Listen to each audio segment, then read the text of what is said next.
Hello everyone, welcome to Homeschool Autism Life. My name is Jamie and this video is all about my curriculum picks for my grade 5er. Ceana is doing awesome. She struggles in school. She's had a difficult road to feel successful in school. I will leave a link down below to her eye therapy, and I explain why she had struggled and how we've been able to help her. And I hope that if you are finding yourself struggling with a child who doesn't like doing math, doesn't like reading, switches letters and numbers and flips them backwards and forwards, I hope that this helps and encourages you that hope is not lost, and banging your head against that particular wall may not be the right option, but there may be something else out there that can help, because it certainly did for our daughter. So for this next coming year, we have a grade 5er. My baby is in grade 5, and it's just crazy to me how quickly that happened.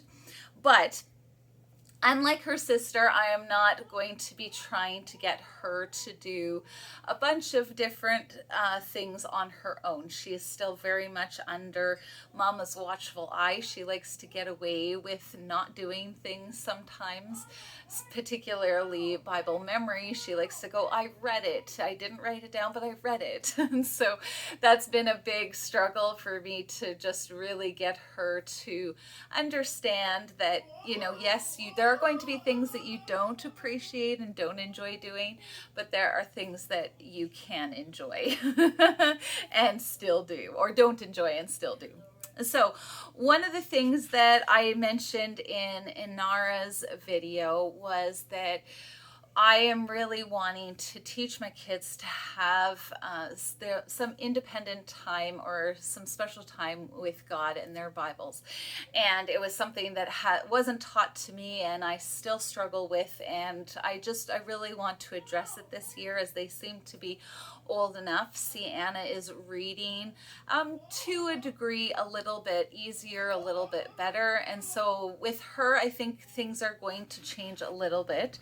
She does have her own Bible, but I think I might just end up blowing up a passage for her to read, maybe breaking it up into areas or different sections, and then just giving it to her like that. We're still working out the kinks and the details, but I showed this in my previous week's video. But I want to build something like this for their journal, and then I also made a bookmark that I will have that explains the soak method, and it's really straightforward. It's a simple step by step by step, and I think that will be helpful. Another thing that we will be doing in the mornings, if she hasn't completed this over the summer, is we will continue working on spelling UC. Now, she is in level C because she has struggled in the past. Flip to the video down below. And so we're still working on it. She finds that they're very simple, of course. She will be 11 this summer. Yes. And so there's just one of those things where you give your child the book that they need, not the one that is age group. And that's what I love about the C part of it, is that it doesn't have a grade number on it in which she feels that she's behind or whatever. That's the beauty of homeschool. She was in a typical school and she really noticed the difference. This is lovely because it doesn't have that for her. So that one is one that I'm going to be doing with her. And then another thing, because of her eye situation and her mixing up of the letters or spinning them backwards, is that somebody had actually said that if you teach your child cursive writing, that will become null and void because of just the nature of cursive writing and the loops and stuff like that. So I wanted to start her out really easy, not crazy. This book is really, what's the word I'm looking for? It doesn't look like it's too much. You're practicing just straightforward letter formations, and it's not a whole passage. It's not going to be intimidating. That's the word. It won't be intimidating for her to do this. And then towards the end of the book, they start writing words. And so I'm really excited for her to do this. I'm pretty sure she might be like, do I really need to know this? And I'll go, yes, you do. And we'll probably do that. We're going to be finishing Gamma and then going into Delta. She and I needed to halt while we worked on her math facts. We had tried a bunch of different things, and we tried musical multiplication, and she really enjoyed the music of it, but then she was adding different numbers to the music, and then of course the answer never came out right. So she knew the songs, the numbers were just like, whoosh, doesn't matter, that's not important. And because it doesn't go in a particular order, it means that it's just kind of nonsensical almost. And even I was like, I'm not seeing the fruit of that particular labor. And so I went back to flashcards. So we did about, I don't know, 2/3 of the book. We're, I think, at chapter 20. But I wanted her to have those math facts drilled down. We're going to be working on it over the summer. I'm going to be checking out Matthew C's musical songs about multiplication. I'm going to be checking that out. Thank you to the mom who told me it existed. But I think that it's one of the things that I didn't want her to move into a season of math where she was like, why am I even attempting this? This doesn't make any sense to me. And so with this, I think that we're going to just take it at her speed, go at her level, and then, like I said, wherever we get in math is wherever we get in math. So we're going to be doing that together. And then after our read aloud time, we will be going through our Give Thanks journal. We're about halfway through. I mentioned that in Inara's video. So this one is something that I will continue to do. She will do grammar, Fix It Grammar, Robin Hood with us. This part will probably be a repeat of Inara's, but I thought both girls are quite different. Now they're getting to be in a more separate distance as far as their learning goes, and so I really needed to do that.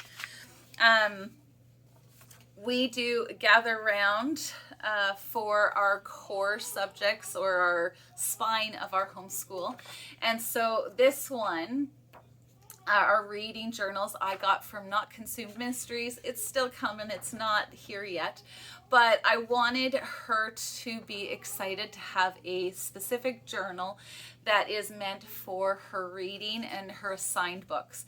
She's not a huge fan of doing assigned readers, and I just really wanted her to have this so that she could maybe do one of the books that she loves to do.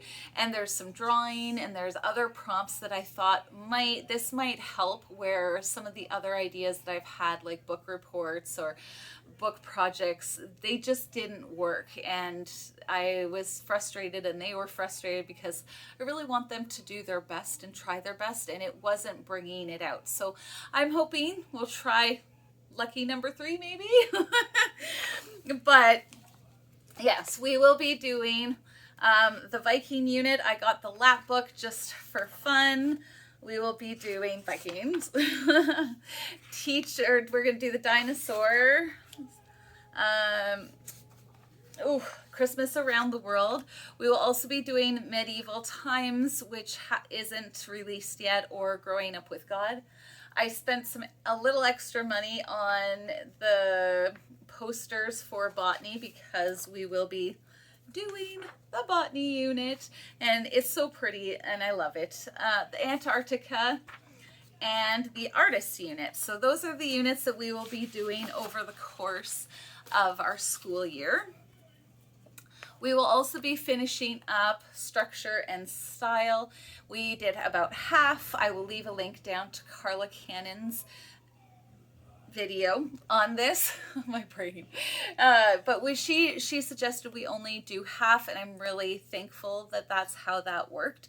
But I also noticed that if we weren't doing IEW every week, that it was just, we had extra time at the end of the year. So I also grabbed Medieval Times, and I'm really excited about doing this or incorporating this because I think it'll be an excellent way to get back into doing IEW after 2 months off.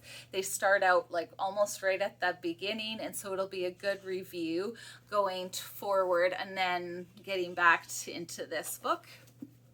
And then for our history, we are going to be doing Story of the World Medieval Times. Do you notice a theme? I was so excited when I noticed. I'm like, hey, that's cool, and that's cool, and that's all within the Middle Ages. So I'm really excited.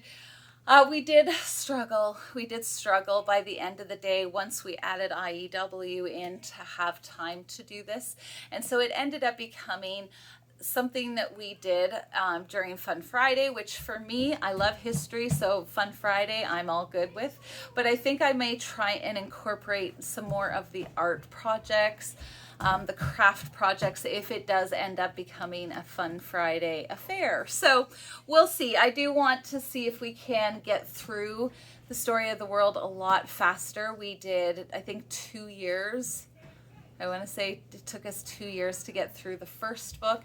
I also will say, if you haven't watched my Inara's video, then, or my grade 7ers video, then I would suggest that you get the CDs.